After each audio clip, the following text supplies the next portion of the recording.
Well, we live in a high-tech world, and even a sport fisherman relies heavily on his electronics to catch more fish. That's what Jason Matity does. Of course, he's our resident fishing expert. Thanks for being here this morning. No problem. I enjoy my time Jason, telling people about fishing. That's right, and you love it. Jason, how can electronics help catch fish? Well, and I'll be specific when I talk electronics. There's all kinds. There's underwater cameras, there's GPS, there's all these things. I'm talking specifically about fish finders. Okay. And as we take a look in this video we're about to show, there's several different types. The first one I want to talk about is the liquid crystal one, and this is kind of a linear display as we show the screen here. Basically, this thing jigging up and down near the bottom, that's my lure. I'm going like this, jigging it up and down. And anything else, the bottom is the bottom, and that little loop going up and down. I know we're way past it now, but anything else is a fish. And what you do is you try to dance it up and down and try to match the lure to the fish in terms of where it is in the water column.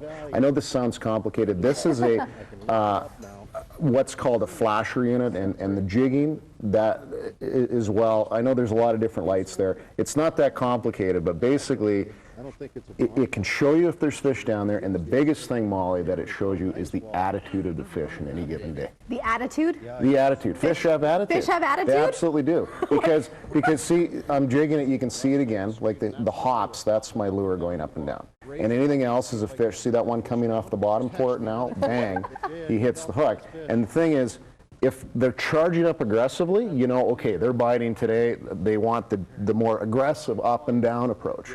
But sometimes they barely come off the bottom, and you got to just wiggle it, sometimes just nudge it, and you learn what they want that day. Huh. Yeah, so it's you can very really cool. Gauge what your fish wants. Yeah, and it's so important that if I'm halfway to the lake and I've forgotten it, because I'll charge the battery and I'm like, oh, I forgot it in the garage. I'll drive home. I won't even go fishing. That's how important it is to me and my success. How much does one of those cost? Well, you know, you can get them for, you know, $300-400 or all the way up to $1,000, depending on the features. And we don't have time to get in all that today, but it's quite a range depending upon what you want. But it's a very important tool, especially on ice when the fish, let's face it, they're swimming in 3 to 4 degree water.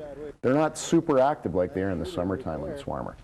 Very interesting. Jason, I understand you're participating in a fishing derby this weekend? That's right. It's the Souls Harbor First Annual Fishing Derby, and their money goes to a very worthwhile cause with some of their addiction services, and it goes on Echo Lake from 11 till 3, and if you go to the Souls Harbor website on your screen there, you can get more information. So. All right, Jason, thanks for being here. You bet. Jason Matity, fishing expert. Everyone knows you here. We love having you.